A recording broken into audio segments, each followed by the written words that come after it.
વિદ્યાર્થી મિત્રો, ગયા વખતે આપણે પાઠ 3 પ્રહેલિકા વિશે ભણ્યા. પ્રહેલિકાનો પરિચય મેળવ્યો અને એનું ભાષાંતર પણ જોયું. હવે આપણે આજે સ્વાધ્યાય અને ટિપ્પણના પ્રશ્નો જવાબ કરવાના છે. તો ટિપ્પણ પહેલાં જોઈએ તો ચક્ષુ એટલે આંખ. આપણને શ્લોકમાં પણ બતાવ્યું છે કે એક ચક્ષુ, તો એક આંખવાળો કાગડો નથી એવું આપણે ભાષાંતર કર્યું. તો એના આધારે આપણે શબ્દાર્થ પણ આપણને આવડે જ. જોઈએ એક વખત. ચક્ષુ એટલે આંખ. સમાનાર્થી શબ્દ એનો નયનમ થાય છે. એના પછી છે કાકહ. કાકહ એટલે કાગડો. વાયસહ, કાકહ આ બંને પણ સમાનાર્થી શબ્દો છે. બિલમ એટલે દર. બિલમ એટલે દર. પન્નગહ એટલે સાપ. પન્નગહ એટલે સાપ અથવા તો નાગ. ક્ષીયતે એટલે કે ક્ષય પામે છે. ક્ષીયતે એટલે ક્ષય પામે છે. વર્ધતે એટલે વધે છે. વર્ધતે એટલે વધે છે. ક્ષીયતે અને વર્ધતે આ બંને વિલોમ શબ્દ છે, વિરોધી શબ્દો છે. ચતુર્મુખ ચાર મુખવાળો. ચતુર્મુખ ચાર મુખવાળો. અજસ્રમ. અજસ્રમ એટલે સતત. અજસ્રમ એટલે સતત. વૃષહ એટલે બળદ. વૃષહ એટલે બળદ. તિષ્ઠતિ એટલે ઊભો છે. તિષ્ઠતિ એટલે ઊભો છે. મુદ્રિકા વીંટી. મુદ્રિકા એટલે વીંટી. પેયમ એટલે પીવા લાયક અથવા પીવા યોગ્ય. પેયમ એટલે પીવા લાયક અથવા પીવા યોગ્ય. સૂતઃ એટલે પુત્ર. સૂતઃ એટલે પુત્ર. અહીંયા થોડી મિસ્ટેક છે, પુગ નહીં પણ પુત્ર.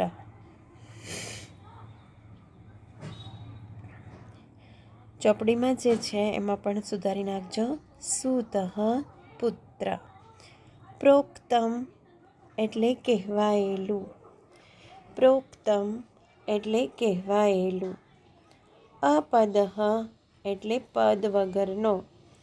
અપદઃ એટલે પગ વગરનો. તક્રમ એટલે છાશ. તક્રમ એટલે છાશ. શક્ર એટલે ઇન્દ્ર. શક્રઃ એટલે ઇન્દ્ર. યાતિ એટલે જાય છે. સમાનાર્થી શબ્દ છે ગચ્છતિ. યાતિ અને ગચ્છતિ આ બંને સમાનાર્થી શબ્દો છે. બંનેનો અર્થ થાય જાય છે. ચક્ષુર્ન અહીંયા સંધિવાળા શબ્દો છે. અહીંયા વિદ્યાર્થી મિત્રો ધ્યાન રાખીશું. ચક્ષુર્ન, ચક્ષુ ન એવું લખ્યું છે.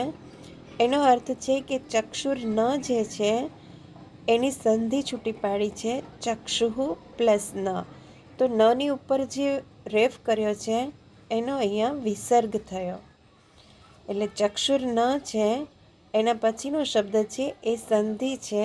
અહીંયા એવું અલગ રીતે આપેલું નથી, પરંતુ આપણને પરીક્ષામાં સંધિ તરીકે પૂછાશે.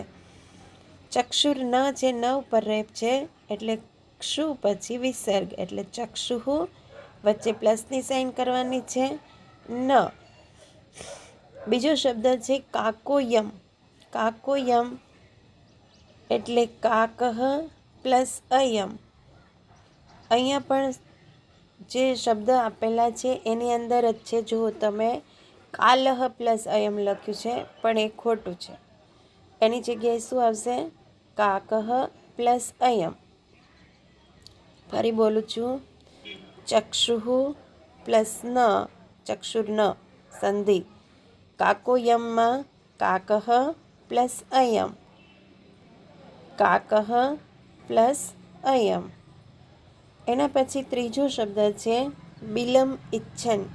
તો અહીંયા પણ સંધિવાળો શબ્દ છે. એનો આન્સર આની અંદર જ આપેલું છે, એટલા માટે મેં લખ્યા નથી. શોધજો. બિલમ મહલંત પ્લસ ઇચ્છનમાં પણ ન હલંત. બિલમ પ્લસ ઇચ્છન. બિલમ પ્લસ ઇચ્છન પ્લસ ન. પછીનો શબ્દ છે ચૈવ. ચૈવ એટલે કે ચ પ્લસ એવ. ચ પ્લસ એવ. સમુદ્રો ન. સમુદ્ર પ્લસ ન. સમુદ્ર પ્લસ ન. જોઈએ ફરીવાર સંધિ જોઈ લેજો એકવાર, ભૂલ ના કરતા. ચક્ષુ પ્લસ ન એટલે ચક્ષુર્ન. કાકઃ પ્લસ અયમ એટલે કાકોયમ. બિલમ પ્લસ ઇચ્છન પ્લસ ન એટલે બિલમ ઇચ્છન. કાલહ કાકઃ અયમ આપણે આવી ગયું. બિલમ ઇચ્છન. ચીવ. ચૈવ એટલે ચ પ્લસ એવ. અને સમુદ્રો ન એટલે સમુદ્ર ઓનો વિસર્ગ થયો. સમુદ્ર પ્લસ ન. વિસર્ગ એટલે ડબલ ડોટ. શબ્દની પાછળ જે બે ટપકા કરવામાં આવે છે, ડબલ ડોટ કરવામાં આવે છે, એને વિસર્ગ કહેવાય. આગળ જોઈએ સ્વાધ્યાયના પ્રશ્નોમાં. નીચેના શબ્દોનું શુદ્ધ ઉચ્ચારણ કરો. કાકોયમ. હું એકવાર બોલું છું, તમારે 3 વાર બોલવાના છે. કાકોયમ. કાકોયમ. પન્નગઃ. પન્નગઃ. પન્નગઃ. અજસ્રમ. અજસ્રમ. અજસ્રમ. સ્ફુટવક્તા. સ્ફુટવક્તા. સ્ફુટવક્તા. પર્વતાગ્રે. પર્વતાગ્રે. પર્વતાગ્રે. ભોજનાન્તે. ભોજનાન્તે. ભોજનાન્તે. આ રીતે વિદ્યાર્થી મિત્રો, આપણે જેટલા પાઠ અહીંયા સંસ્કૃતના શબ્દોમાં આપેલા હોય એ બધા શબ્દોનું ઉચ્ચારણ કરીએ અને પાઠ પણ વાંચવાનો, જેનાથી તમને એનું ઉચ્ચારણ કેવી રીતે થાય એ સમજાય. એટલે ખાલી આપણે ભાષાંતર કરી નાખ્યું અને સ્વાધ્યાય અભ્યાસના પ્રશ્નો થઈ ગયા એટલે પાઠ પતી ગયો એવું નહીં માનવાનું, પરંતુ વ્યવસ્થિત રીતે વાંચતા પણ શીખવાનું છે. એટલા માટે આ ઉચ્ચારણ પણ આમાં આપેલું છે. પ્રશ્ન નંબર 2 જોઈએ તો નીચેના પ્રશ્નોના જવાબ આપો. એક ચક્ષુ કહ અસ્તિ. એક ચક્ષુ કહ અસ્તિ. તો એક ચક્ષુ, એક આંખવાળો કોણ છે? તો એનો જવાબ છે, આપણે શ્લોકમાં જોયું, પહેલા શ્લોકમાં, એક ચક્ષુર્ન કાકોયમ એટલે કે કાકઃ. તો એક ચક્ષુ કાકઃ અસ્તિ. કહ ધાન્ય ભક્ષણમ કરોતિ. ધાન્ય ભક્ષણ કરવું એટલે કે અનાજને ખાવું. કોણ અનાજ ખાય છે? તો એનો જવાબ છે હલમ. સારથી કુત્ર તિષ્ઠતિ. સારથી ક્યાં ઊભો રહે છે? તો સારથી પર્વતાગ્રે.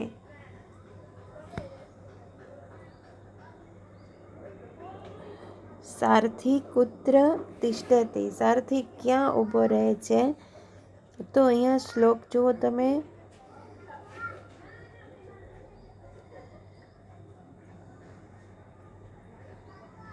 ભૂમૌ.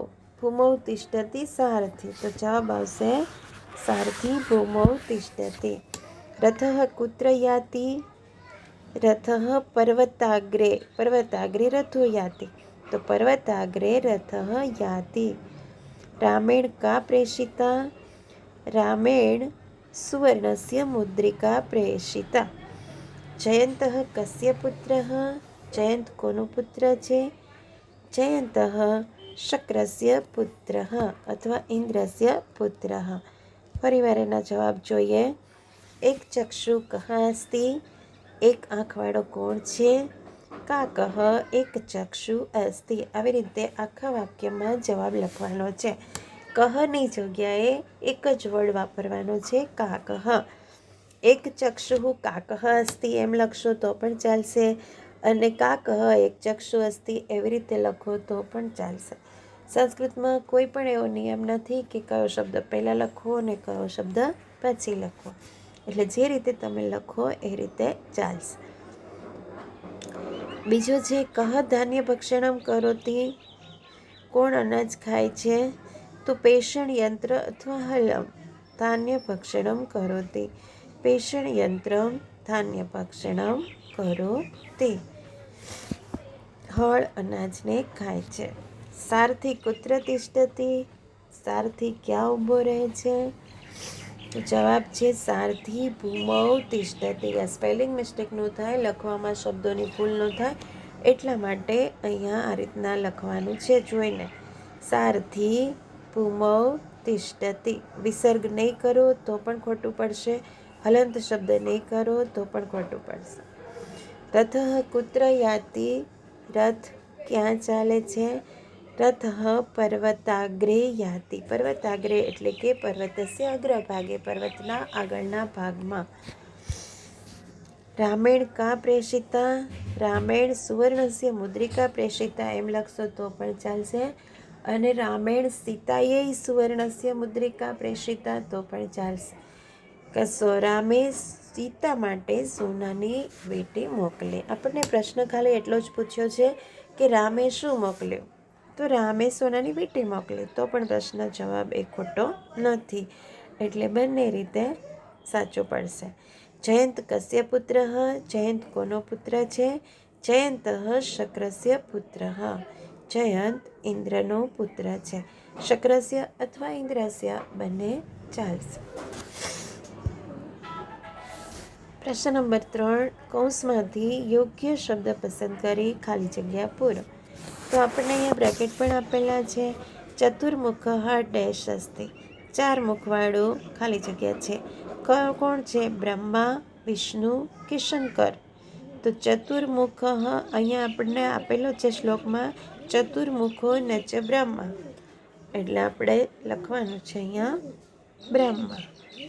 ભોજનાંતે પેયમ. ભોજનાંતે પેયમ. ભોજનના અંતે શું પીવું જોઈએ? દુગ્ધમ, સુપમ કે તક્રમ? તો આપણને અહીંયા શ્લોક નંબર 6 એમાં આપેલું છે ભોજનાંતે ચ તક્રમ પેયમ. તો તક્રમ એનો જવાબ છે. અપદઃ શબ્દસ્ય અર્થ. અપદઃ એટલે પગ વગરનો. તો કોણ છે? તો સપાદઃ પાદરહિત પાદઃ. એનો અર્થ શું થાય? તો પાદરહિત. રથઃ ડેશ ચલતી. વાયુ વેગેન, જલ વેગેન, વિદ્યુત વેગેન. રથ કેવી રીતે ચાલે છે? તો વાયુ વેગેન. ચલતી વાયુ વેગેન શ્લોક નંબર 4માં આપેલું છે, એટલે વાયુ વેગેન. વિષ્ણુપદમ ડેશ પ્રોક્તમ. સુલભમ, ઉન્નતમ કે દુર્લભમ? તો એ પણ શ્લોક નંબર 6માં આપ્યું છે કે વિષ્ણુપદમ પ્રોક્તમ તક્રમ શક્રસ્ય દુર્લભમ. કથમ વિષ્ણુપદમ પ્રોક્તમ તક્રમ શક્રસ્ય દુર્લભમ? આ 3 છે એના આન્સર છે, એટલે કે વિષ્ણુપદને કેવું કહ્યું છે? દુર્લભમ. ફરીવાર એના આન્સર જોઈએ. ચતુર્મુખ બ્રહ્મા અસ્તિ. ભોજનાંતે તક્રમ પેયમ. અપદઃ શબ્દસ્ય અર્થ પાદરહિતઃ. રથઃ વાયુવેગેન ચલતિ. વિષ્ણુપદમ દુર્લભમ પ્રોક્તમ. પ્રશ્ન નંબર 4. નીચેના શ્લોકો સુંદર અક્ષરોમાં લખો. આપણે ખાલી લખવાના નથી, એની સાથે પાકા પણ કરવાના છે. ભોજનાંતે અને અપદો દૂરગામી. ભોજનાંતે એ શ્લોક નંબર કયો છે? જોઈ લેજો ટેક્સ્ટ બુકની અંદર. તો એ ભોજનાંતે જે શ્લોક છે એ શ્લોક નંબર છે 6 એનો નંબર છે, અને અપદો દૂરગામી ચ એ 3જો શ્લોક છે. તો આ 3જો અને 6 આ બંને શ્લોકો પાકા કરવાના છે. જોઈએ કેવી રીતે એનું ઉચ્ચારણ આપણે કરશું. તમારે પણ મારી સાથે બોલવાનું છે. ભોજનાંતે ચ કિં પેયં, ભોજનાંતે ચ કિં પેયં, ચયन्तઃ કસ્ય વै સુતઃ, ચયन्तઃ કસ્ય વै સુતઃ, કથં વિષ્ણુપદં પ્રોક્तं, કથં વિષ્ણુપદં પ્રોક્तं, તક્રમ શક્રસ્ય દુર્લભં, તક્રમ શક્રસ્ય દુર્લભં. આખો શ્લોક ફરી બોલીએ. ભોજનાંતે ચ કિં પેયં, ચયन्तઃ કસ્ય વૈ સુતઃ, કથં વિષ્ણુપદં પ્રોક્तं, તક્રમ શક્રસ્ય દુર્લભં. બીજો શ્લોક છે, હું બોલું પછી તમે બોલજો. અપદો દૂરગામી ચ, અપદો દૂરગામી ચ, સાક્ષરો ન ચ પંડિતઃ, સાક્ષરો ન ચ પંડિતઃ, અમુખઃ સ્ફુટવક્તા ચ, અમુખઃ સ્ફુટવક્તા ચ, યો જાનાતિ સ પંડિતઃ, યો જાનાતિ સ પંડિતઃ. આખો શ્લોક હવે સાથે બોલીએ. અપદો દૂરગામી ચ, સાક્ષરો ન ચ પંડિતઃ, અમુખઃ સ્ફુટવક્તા ચ, યો જાનાતિ સ પંડિતઃ. બંને શ્લોક એકવાર સાથે. ભોજનાંતે ચ કિં પેયં, ચયन्तઃ કસ્ય વૈ સુતઃ, કથં વિષ્ણુપદં પ્રોક્तं, તક્રમ શક્રસ્ય દુર્લભં. અપદો દૂરગામી ચ, સાક્ષરો ન ચ પંડિતઃ, અમુખઃ સ્ફુટવક્તા ચ, યો જાનાતિ સ પંડિતઃ.